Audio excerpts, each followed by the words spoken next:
এই সংসারের মধ্যে মহাদেবের সবথেকে প্রিয় বস্তু কি? প্রশ্ন করলেন। কেউ বলতে পারবে মহাদেবের প্রিয় বস্তু কি? মহাদেবের প্রিয়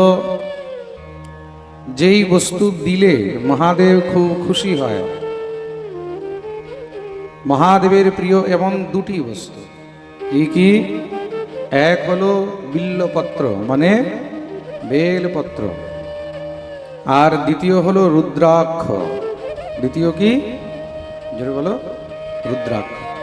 এই দুই বস্তু মহাদেবের অত্যন্ত প্রিয়। মহাদেবকে কেউ যদি শ্রদ্ধা যুক্ত হয়ে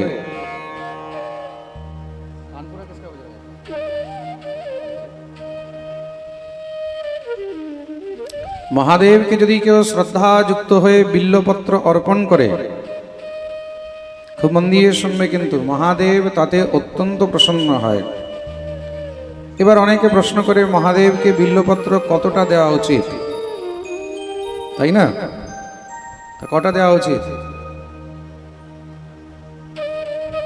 মহাদেবকে বিল্লপত্র একটাও দেওয়া যায়। কটা? একটা। তোমার কাছে যদি সামর্থ্য থাকে তাহলে 3টে দাও, 5টা দাও, আরো বেশি হলে তখন 11টা দাও। আরো যদি বেশি সামর্থ্য হয় তাহলে মহাদেবকে 50টা বিল্লপত্র দাও। আরো বেশি যদি সামর্থ্য হয় তাহলে মহাদেবকে 108টা বিল্লপত্র দাও। তো মহাদেবকে মিনিমাম থেকে মিনিমাম 1টি বিল্লপত্র দেওয়া যায়।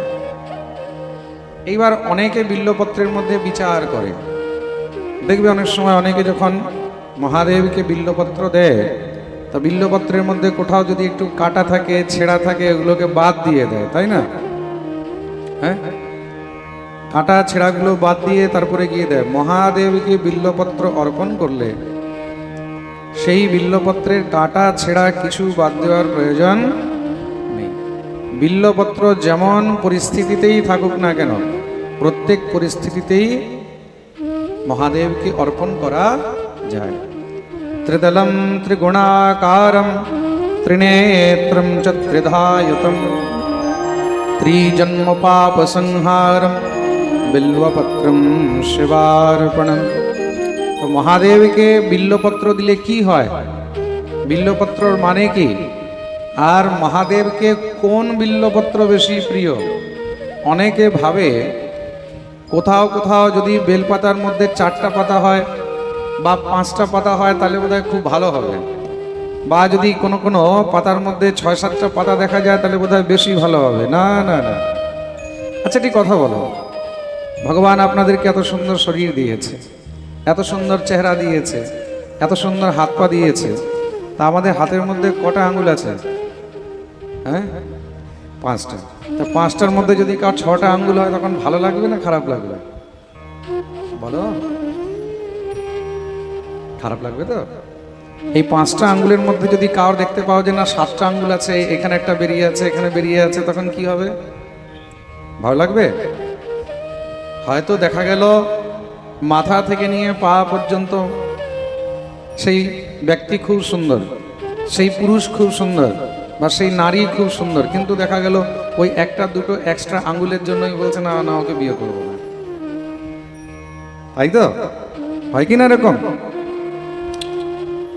কোনো জিনিস বিধির বিধান থেকে যদি বিপরীত হয়, বিধানের বিপরীত মানে সেটা ভালো নয়। বুঝতে পেরেছ? সেটা ঠিক আছে, সেটা ঠিক আছে, চলবে, কিন্তু সেটা শ্রেষ্ঠ নয়, সেটা ভালো নয়। আজকাল একটা নতুন প্রবাদ বেরিয়েছে, আগে যাদেরকে বিকলাঙ্গ বলা হতো তাদেরকে আজকে দিব্যাঙ্গ বলা হয়, বলা হয় না? আপনারা দেখবেন জায়গায় জায়গায় এখন লেখা আছে দিব্যাঙ্গ, লেখা আছে না? বিকলাঙ্গ মানে কি? যে অঙ্গহীন। বিকলাঙ্গ মানে কি? বিকল অঙ্গ, যার অঙ্গ বিকল। বিকল শব্দের অর্থ কি? ঠিক মতন কাজ করে না, বা ঠিক মতন যেমন হওয়া উচিত তেমন নেই, সেটাকে বলা হয় বিকলাঙ্গ। এবার বিকলাঙ্গকে আমাদের দেশের মহামানব তিনি এখন দিব্যাঙ্গ বলে দিয়েছেন। তা দিব্যাঙ্গ বলা কি ভালো? হ্যাঁ, কোনো কানাকে যদি কেউ বলে পদ্মলোচন, তাহলে কি এটা ভালো? হ্যাঁ, কোনো কানাকে যদি কেউ বলে তোমার চোখগুলো খুব সুন্দর, তার মানে এটা ভালো হলো? কখনোই ভালো নয়। তার জন্যই শিক্ষিত মানুষের কাছেই কিন্তু যেই কোনো বস্তু গ্রহণ করা উচিত। অশিক্ষিত মানুষের হাতে যখন কোনো জিনিস যায় তখন কি হয়? তখন সেগুলো বিকৃতি জন্মায়। কি হয়? বিকৃতি হয়। তার জন্য বিকলাঙ্গকে বিকলাঙ্গই বলা উচিত। বিকলাঙ্গকে দিব্যাঙ্গ বলা মানে কি? কার হাতটা টেড়া মানে কি? তোমার হাতটা দিব্য হাত। হ্যাঁ, কার পা নেই তার মানে কি? তাকে তুমি বলতে চাইছো তোমার পা নেই মানে এটা দিব্য পা, মানে তোমার কপাল খুলে গেছে, তোমার ভাগ্য ভালো যে তোমার পা নেই, দিব্য পা। কার চোখ নেই, তুমি তাকে দিব্যাঙ্গ বলবে? আমি তো অনেক সময় ভাবি যে কোন লেভেলের মূর্খরা ভারতীয় সরকারকে এসব বুদ্ধি দিয়ে এমন এমন নতুন নতুন জিনিস সৃষ্টি করে। কোন শব্দের কি অর্থ, কোন বিষয়ের কি অর্থ, এগুলো যখন না জেনে উল্টো পাল্টা নিজের মন মতন ব্যাখ্যা করা হয়, তখন সেটা কি হয়? অপভ্রংশ হয়ে যায়। সেটা তখন বিকৃতি নিয়ে আসে সমাজের মধ্যে। তো বিল্লপত্র, যেই বেলপাতার মধ্যে 3টি পাতা আছে সেটাই কিন্তু শ্রেষ্ঠ। বুঝতে পেরেছ? যেই পাতার মধ্যে 3টি পাতা আছে সেটাই হলো শ্রেষ্ঠ, আর সেটাই মহাদেবের অত্যন্ত প্রিয়। তো বিল্লপত্র মহাদেবকে অর্পণ করলে কি হয়? বলে ত্রিজন্ম পাপ সংহার। তার 1 জন্মের নয়, 2 জন্মের নয়, 3 জন্মের সমস্ত পাপ নাশ হয়ে যায়। প্রেম से बोलो, त्रिजन्म पाप संहारम बिल्वपत्रम शिवार्पणम।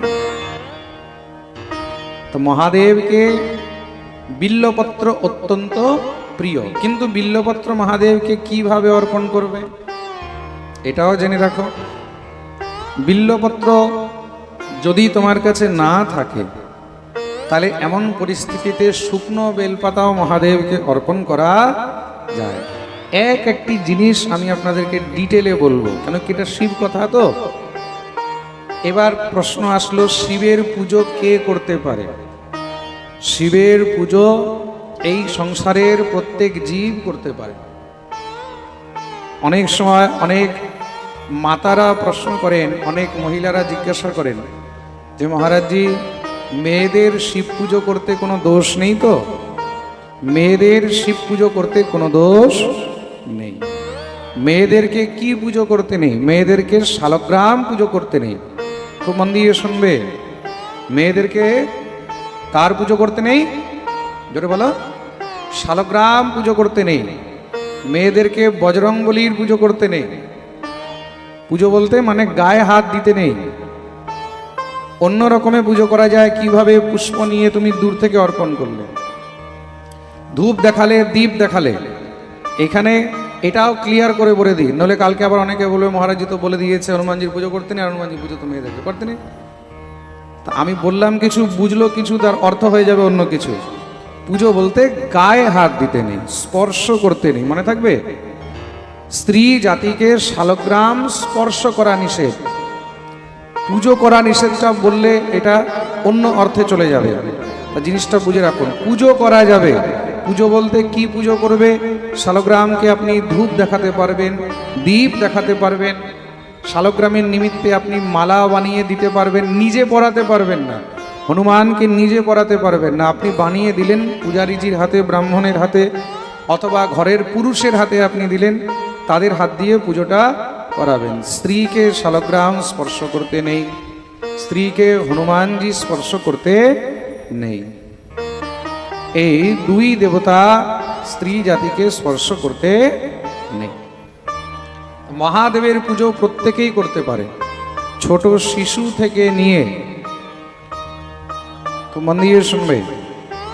এখন শিশু থেকে বলতে বলছে কার যদি উপনয়ন সংস্কার হয়নি, যেরকম শালগ্রাম পুজোর জন্য বিধান রয়েছে, যার উপনয়ন সংস্কার হয়নি তাকে শালগ্রাম পুজো করতে নেই।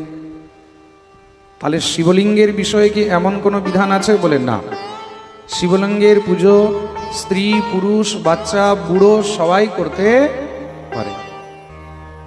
শিবলিঙ্গের পুজোর জন্য কোনো পৈতার দরকার নেই, যে কার পৈতা নেই তো সে করতে পারবে না, সবাই করতে পারবে। 2 বছরের বাচ্চাও মহাদেবের পুজো করতে পারবে, আবার 90 বছরের বুড়ো মহাদেবের পুজো করতে পারবে। আরেকটা জিনিস, এবার অনেক সময় অনেকে কি করে, কোনো কারণে শারীরিক অসুস্থতা হলো বা অন্য কিছু হলো, এমন পরিস্থিতিতে স্নান করতে পারে না। তো স্নান না করে অনেকে কি করে, একটু গা মুছে নিল, গা মুছে কাপড় ছেড়ে ভগবানের পুজো দিয়ে দেয়, দেয় না? দেয় তো অনেকে, অনেকেই দেয়, আমি জানি। অনেকেই বলে মহারাজ জি আমি স্নান করতে পারছি না, গা মুছে কাপড় ছেড়ে ঠাকুরের পুজো দিয়ে দিই। তা এই জিনিসটা কিন্তু শালগ্রামের জায়গায় ফিট নয়। শালগ্রাম সেবা করলে বা বিগ্রহ সেবা ইত্যাদি করলে তখন স্নান করিয়াই কিন্তু সেবা করা উচিত। কিন্তু মহাদেবের ক্ষেত্রে এটা প্রযোজ্য। মহাদেবের ক্ষেত্রে আপনি যদি কোনো কারণে স্নান না করতে পারলেন, তখন সেই অবস্থায় আপনি গা মুছে গঙ্গা জল ছিটা নিয়ে তৎপশ্চাৎ কাপড় ছেড়ে মহাদেবের পুজো করতে পারেন। এইবার হলো, কার কাছে যদি এমন সামর্থ্যই নেই যে কাপড় ছেড়ে পুজো করব, হয়তো কেউ এতটাই দরিদ্র, এতটাই গরিব যে তার কাছে হয়তো 1-2টোই কাপড় আছে, তা সে মহাদেবের পুজো করতে পারবে? বলে হ্যাঁ, সেও মহাদেবের পুজো করতে পারবে, তার মধ্যে কোনো দোষ নেই। প্রেম সে বলো। এবার যেমন রাধা গোবিন্দের সেবার মধ্যে নিয়ম রয়েছে, রাধা গোবিন্দের বিগ্রহ সেবা যারা আমিষ ভক্ষণ করে তাদেরকে করতে নেই। খুব মন দিয়ে শুনবেন, যদি রাধা গোবিন্দের বিগ্রহ আছে তাহলে আমিষ ভক্ষণকারীদেরকে বিগ্রহ সেবা করিতে নেই, বিগ্রহকে ভোগরাগ দিতে নেই। এইবার কথা হলো, কেউ যদি আমিষ ভক্ষণ করে সে মহাদেবের পুজো করতে পারবে? তার জন্য মহাদেবের পুজোর জন্য ছাড় আছে। আমাদের ভোলে বাবা অনেক দয়ালু, আমাদের ভোলেনাথ অনেক মহারাজ ভোলা। তা কে কি পরিস্থিতিতে আছে, যে যেমন পরিস্থিতিতে আছে, কেউ যদি নিরামিষ খেয়েছে মহাদেবের জন্য সেও প্রিয়, কেউ আমিষ খেলো মহাদেবের জন্য সেও প্রিয়। মহাদেবের জন্য অপ্রিয় কেউ নয়। খুব মন দিয়ে শুনবে কিন্তু, তা আমিষ ভক্ষণ যে করে সেও মহাদেবের পুজো দিতে পারে, কোনো অসুবিধা নেই। তা আমিষ ভক্ষণ করে বলে মানে আমিষ খেয়ে আসলো তারপরে কি শিবের পুজো দিতে পারবে? না, এটা আবার নিষেধ। খুব মন দিয়ে শুনবে, আমিষ খেয়ে তারপরে মহাদেবের পুজোর নিয়ম নেই। কোনো ব্যক্তি আমিষ খায় কিন্তু আজ আমিষ খেলো না, নিরামিষ খেয়ে স্নান ইত্যাদি করে মহাদেবের পুজো দিতে পারবে। কিন্তু কোনো ব্যক্তি মাসে যদি 25 দিন নিরামিষ খায় আর 5 দিন আমিষ খায়, বা বছরে 365 দিনের মধ্যে 364 দিন নিরামিষ খেলো আর 1 দিন আমিষ খেলো, এমন ব্যক্তিও কিন্তু রাধা গোবিন্দের বিগ্রহ সেবার অধিকারী নয়। খুব মন দিয়ে শুনবে, বুঝতে পেরেছ? তার জন্য কেউ যদি 1 বছরে 1 দিনও আমিষ খায় তবুও তাকে আমিষ ভুজি বলা হবে। অনেকে কি বলে, বলে আমরা তো আমিষ খাই না, ওই হয়তো মহারাজ মাসে 2-4 বার। তা মাসে 2-4 বার নয়, বছরে 1 দিন খেলেও তাকে আমিষ ভুজি বলা হয়। বুঝতে পেরেছ? মাথা থেকে পা পর্যন্ত পুরো শরীর, এই পুরো শরীরের মধ্যে প্রায় আমাদের এই দেহের মধ্যে 200 থেকে 250টি অঙ্গ আছে। 200 থেকে 250টি অঙ্গের পার্টস রয়েছে। সেই শরীরের মধ্যে যদি কিঞ্চিত কোনো একটি অঙ্গেও ক্যান্সার হয় তবুও তাকে ক্যান্সার পেশেন্ট বলা হয়। কি বলা হয়? কি বলা হয়? ক্যান্সার পেশেন্টই তো বলা হবে। আচ্ছা, একটা কথা বিচার করে দেখো, কার যদি দাঁতে ক্যান্সার হয়, মানে দাঁতের গোড়ায় ক্যান্সার হলো, তাহলে তাকে কি ক্যান্সার পেশেন্ট বলবে না? হ্যাঁ, তাকে ট্রিটমেন্ট করার জন্য কোথায় যেতে হবে? ক্যান্সার হসপিটালেই তো যেতে হবে। তা কিঞ্চিত একটুখানি কোনো জায়গাতে, চোখে হোক, নাকে হোক, কানে হোক, দাঁতে হোক, মুখে হোক, গালে হোক, মাথায় হোক, ব্রেনে হোক, হাতে হোক, আঙ্গুলে হোক, কোমরে হোক, পেটে হোক, লিভারে হোক, যেই কোনো জায়গায় হোক, পায়ে হোক, আঙ্গুলে হোক, হাঁটুতে হোক, জাঙ্গে হোক, কোমরে হোক, যেই কোনো জায়গায় হোক না কেন, একটু খালি ক্যান্সার হলেই সেটাকেই ক্যান্সার পেশেন্ট বলা হয়। তদ্রূপ যদি কেউ বছরে একদিন তো ছাড়ো, এক বেলাও আমিষ গ্রহণ করে, তবুও তাকে আমিষ ভুজি বলা হয়। তা আমিষ ভুজিরা কি মহাদেবের সেবা করতে পারে? 100% করতে পারে, কোনো দোষ নেই। মহাদেবের সেবার জন্য আমিষ নিরামিষের কোনো ভেদাভেদ নেই। প্রেম সে বলো, জোর সে বলো, আওয়াজ नहीं आई, আরো জোরে সবাই दोनों হাত তুলে जय जय श्री राम।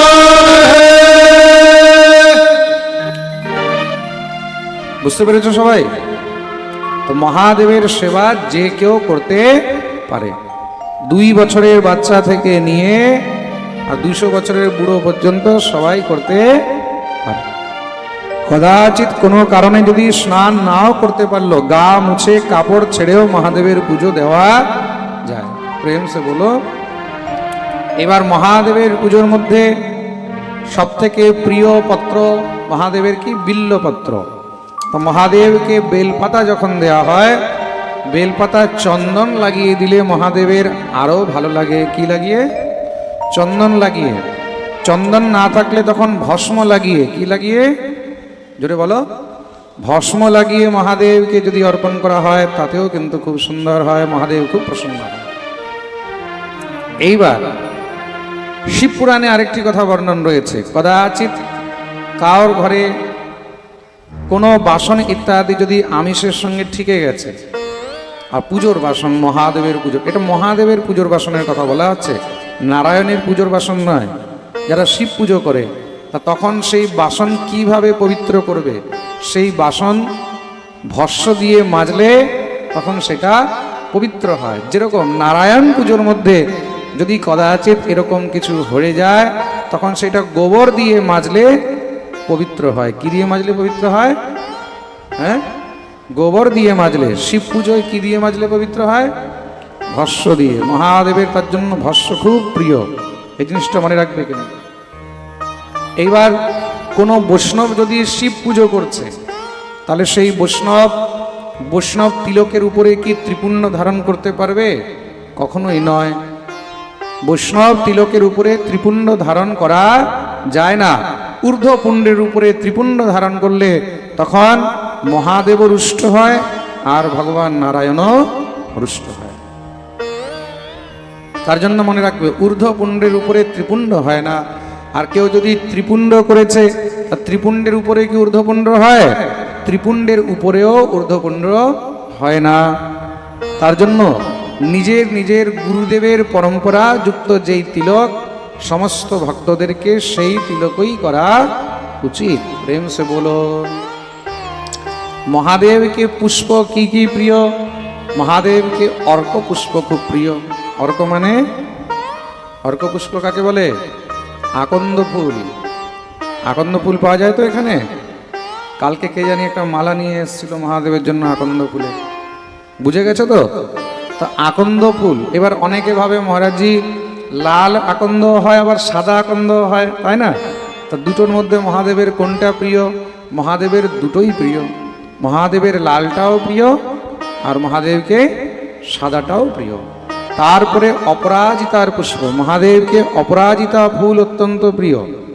এই যে আপনাদের সামনে ফুলের মালা আছে মহাদেবের উপরে, এটা কিসের মালা? অপরাজিতার মালা, তাই তো? মহাদেবকে অপরাজিতা অত্যন্ত প্রিয়। আর কি বলে? ধতুরা ফুল।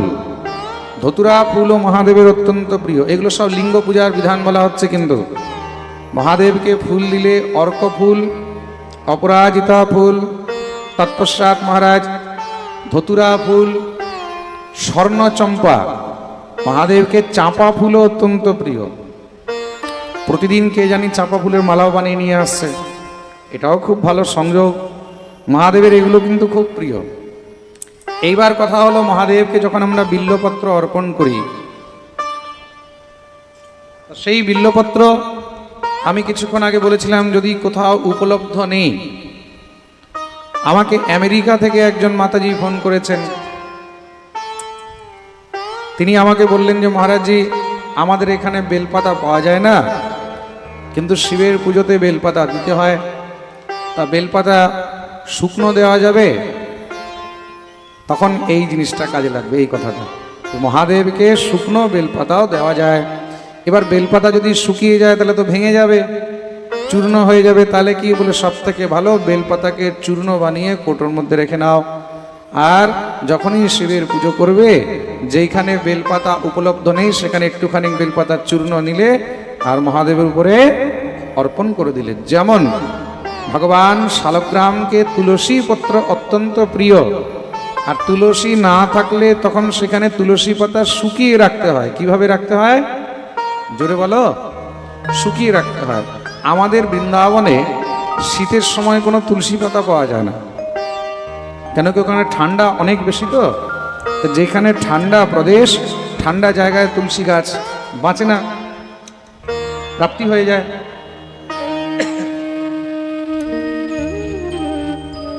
ঠান্ডা জায়গায় তুলসী গাছ প্রাপ্তি হয়ে যায় বলে এমন অবস্থায় তখন কি করে, আমাদের বৃন্দাবনে প্রত্যেক মন্দিরে মন্দিরে সিজনের সময় তুলসী পাতাগুলোকে তুলে শুকিয়ে রাখা হয়। আর শীতের দিনে যখন তুলসী পাতা পাওয়া যায় না, তখন ঠাকুরের পুজো কি দিয়ে হয়? ওই শুকনো তুলসী পাতা দিয়ে হয়। ভোগরা কি দিয়ে লাগে? শুকনো তুলসী পাতা দিয়ে লাগে। আর যেখানে তুলসী পত্রের অভাব, সেই জায়গায় এমন পরিস্থিতিতে শুকনো তুলসী পাতা অথবা তুলসীর চূর্ণ দিয়েও কিন্তু ভগবানকে পুজো করা যায়। কাকে? নারায়ণকে, গোবিন্দকে, কৃষ্ণকে, রামকে। তদ্রূপ মহাদেবকে বিল্লপত্র এবং বিল্লপত্রের চূর্ণ দিলেও মহাদেব তাতে অত্যন্ত প্রসন্ন হয়। কিন্তু মহাদেবকে যখন বিল্লপত্র অর্পণ করবে, তার মধ্যে একটি জিনিস বিশেষ খেয়াল রাখতে হয়। কি খেয়াল রাখবে? মহাদেবকে বিল্লপত্র অর্পণ করার সময় বিল্লপত্রের যে দণ্ডভাগ রয়েছে, মানে যেটাকে আমরা ডাঁট বলি, সেটাকে ভেঙে দেওয়া উচিত। আর সেটাকে যদি ভেঙে না দেওয়া হয় তাহলে সেটা কিন্তু অনেক দোষযুক্ত হয়, মহাদেবের খুব কষ্ট হয়। কেমন কষ্ট হয় বলে, বজ্রাঘাতের মতন কষ্ট হয়। কিসের মতন? হ্যাঁ, বজ্রাঘাতের মতন।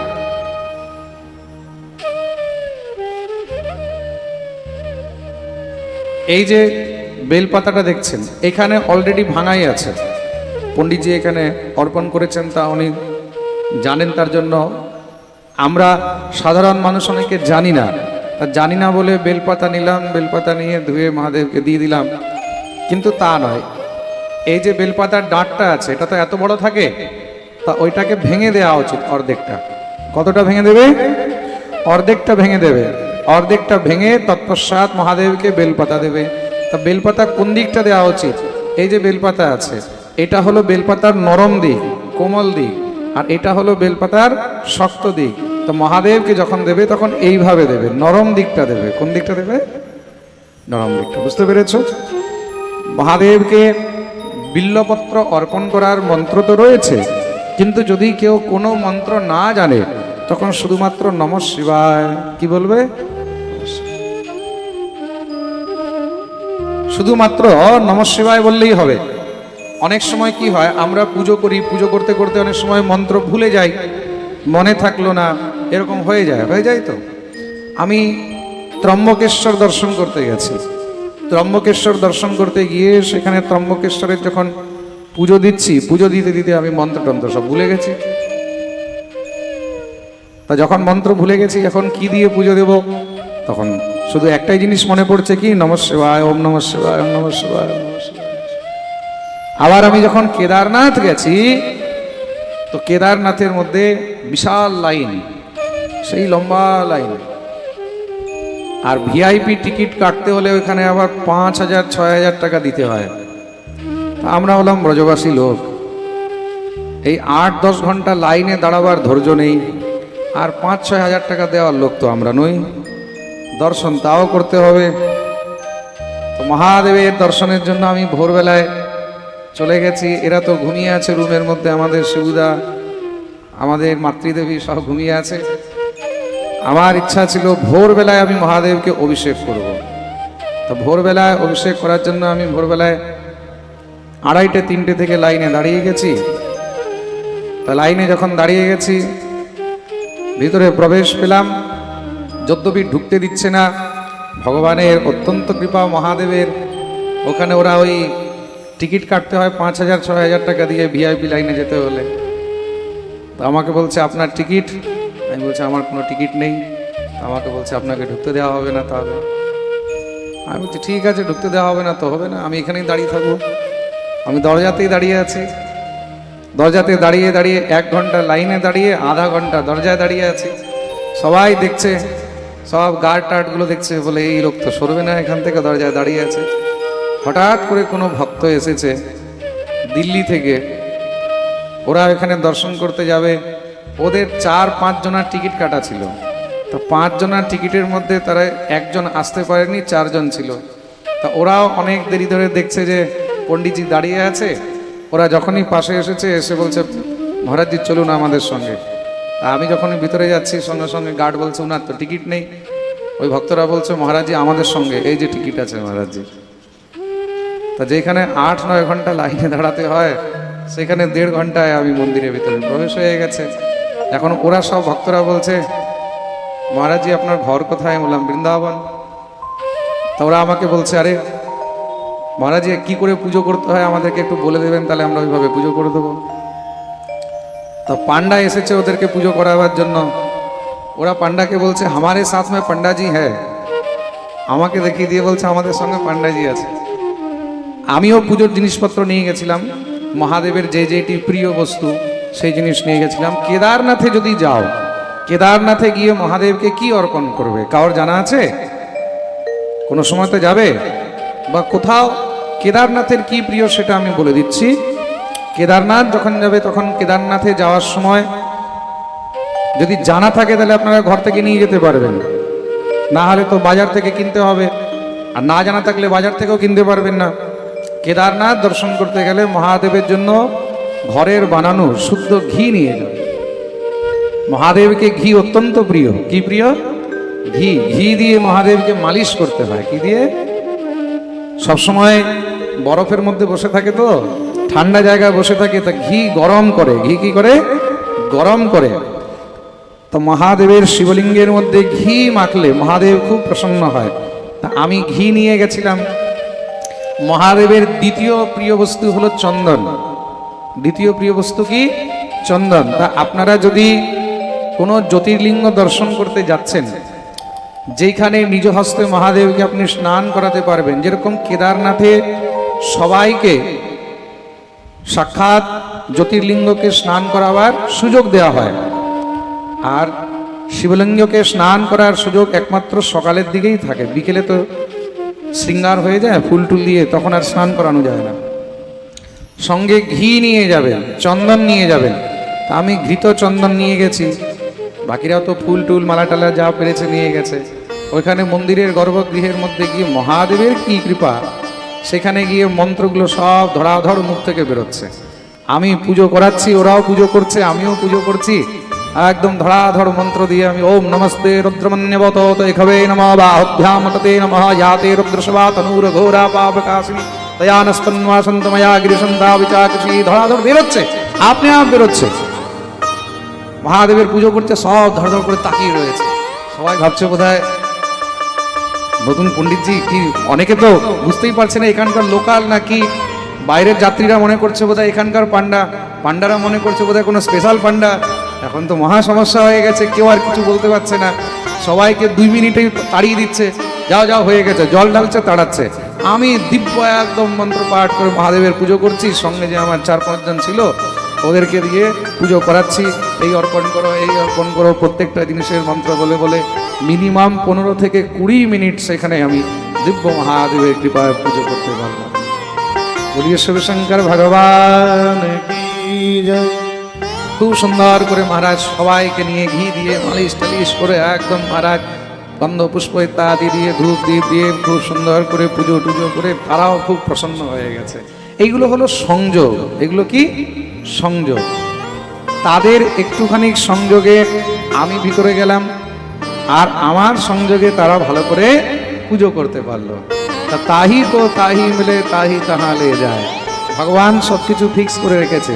মনে রাখবে, ভক্ত যদি ভগবানের জন্য অন্তর মন থেকে কাঁদে, ভক্ত যদি ভগবানের জন্য সবসময় মহারাজ একনিষ্ঠভাবে থাকে, ভগবান তার ইচ্ছা অবশ্যই পূর্ণ করেন। ভগবান বলেছে তুমি আমার দিকে 1 পা বাড়াও, আমি তোমার দিকে 100 পা বাড়াবো, কিন্তু তোমাকে 1 পা তো বাড়াতে হবে। তো 1.5 ঘন্টা দাঁড়িয়ে থাকলেন বলেই তো মহাদেব সঙ্গে সঙ্গে টেনে ঢুকিয়ে নিল। এখন কোন রূপে মহাদেব এসে নিয়ে গেল এটা কেউ জানে না। এটাই হলো কিন্তু ঠাকুরের কৃপা, এটাই হলো গোবিন্দের কৃপা। আর কৃপা দেখুন, মহাদেবের কৃপা ওইখানে। আর এইখানে আসার আগের দিন আমি গুয়াহাটিতে মা ভগবতী কামাখ্যার দর্শন করতে গেছি। তা কামাখ্যার যখন দর্শন করতে গেছি, আমার সঙ্গে নিতাই বাবু ছিল। আমাদের নিতাই বাবু আমাকে বলছে, বাবা ভোরবেলায় 4টায় উঠতে লাগবে, লাইনে দাঁড়াতে লাগবে। ও তো সব কথা এখানে বোঝায়, তো সবাই লাগবে লাগবে করে তো কথা বলে, লাগে করতে লাগে, যেতে লাগে, খেতে লাগে। হ্যাঁ, আমাকে বলছে 4টার সময় উঠতে লাগবে, তারপরে দাঁড়াতে লাগবে, তখন গিয়ে 5-6 ঘন্টা বা 7-8 ঘন্টা নম্বর আসবে। আর আরে তুমি চিন্তা করো না, তো সব হয়ে যাবে। আমাদের একজন মন্দিরের পাণ্ডাবাবু, ওনাকে আমি বললাম, একটু পরিচয় ওনার সঙ্গে ছিল। উনি বললেন, মহারাজজি চিন্তা করেন না, আপনি আরামসে বিশ্রাম করে 8টা 8:30টায় আসুন, আপনার দর্শন হয়ে যাবে। 8টা 8:30টায় আমরা গেলাম। আমাদেরকে বললে আপনি বসুন, আমরা বসে আছি, বিশাল লম্বা লাইন। আমাকে নিতাইবাবু বলছে, বাবা আমি 2 বার এসে ঘুরে গেছি, দর্শন করতে পারিনি। আমি চিন্তা করো না, মায়ের কৃপা থাকলে সব হবে। আমি বসে বসে মাকে ডাকছি। হঠাৎ করে আমাদের পান্ডাজি বললো, চলুন মহারাজজি। আমাদেরকে নিয়ে চট করে লাইনের মধ্যে ঢুকিয়ে দিল। যারা ভিআইপি টিকিট কেটে বসে আছে ওরাও কিন্তু বসে আছে, আমাদেরকে একটা স্পেশাল লাইনে ঢুকিয়ে দিল। মাত্র 1 ঘন্টায় মা ভগবতীর চরণে গিয়ে গর্ভগৃহে প্রবেশ করলাম। গর্ভগৃহে যেতেই আমাদের পান্ডাজি মহারাজ সবাইকে পুরো লাইন দাঁড় করিয়ে স্পেশাল করে আমাদেরকে পুজো করাবো। বৃন্দাবন থেকে এসছে মহারাজ, আরেকজন মহারাজ এসছে বৃন্দাবন থেকে, সেই মিনিমাম এতগুলো তুলসীর মালা, সেই বিশাল মালা লম্বা চওড়া, একদম ফার্স্ট ক্লাস টিপ টপ হয়ে। উনি বলছে, হাম ভি বৃন্দাবন সে আয়া, হাম ভি বৃন্দাবন সে আয়া। ওকে বলছে চুপচাপ बैठिए, ওকে বলছে চুপচাপ बैठिए, বলে আমাদেরকে নিয়ে গিয়ে পুজো টুজো করিয়ে সুন্দর করে। আমি বললাম, বাহ, এও হলো মা ভগবতীর কৃপা। তা তুমি যদি সর্বস্ব সব কিছু ভগবানের চরণে সমর্পণ করে দাও, তাহলে ভগবান যেই রূপেই হোক না কেন তোমার হাত ধরে তোমাকে কাছে টেনে নেবে। এটা হলো ভগবানের কৃপা, মহাদেবের কৃপা, মা ভগবতীর কৃপা। খুব সুন্দর দর্শন হলো, পুজো হলো। আমিও ধন্য হয়ে গেলাম। আমিও ভাবিনি যে এত সুন্দর দর্শন হবে।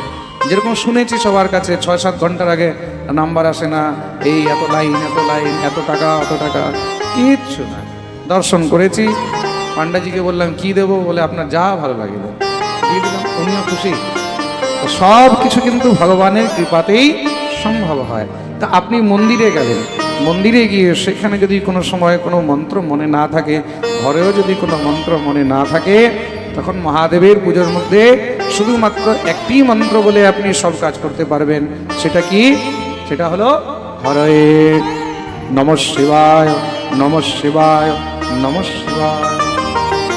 ঠিক তেমনই আপনি নারায়ণের পুজো করছেন, গোবিন্দের পুজো করছেন। গোবিন্দের পুজোর মধ্যে যদি কোনো মন্ত্র আপনার মনে না থাকে, তখন সেখানেও শুধু একটি মন্ত্র দিয়ে আপনি পুজো করতে পারবেন।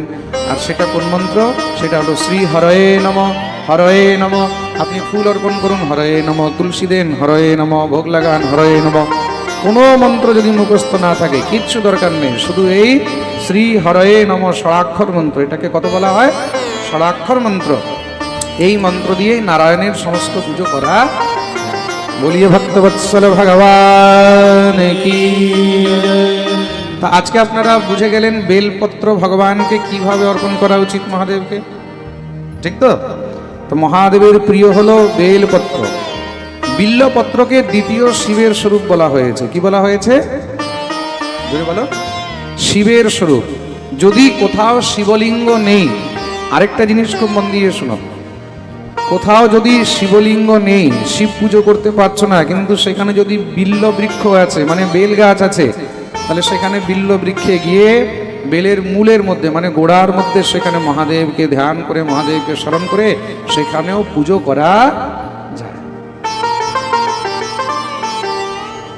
সে মহাপুরাণে তার বর্ণন রয়েছে। কিন্তু এটা হলো বিল্লপত্রের মহিমা, মহাদেবের অত্যন্ত প্রিয় বস্তু।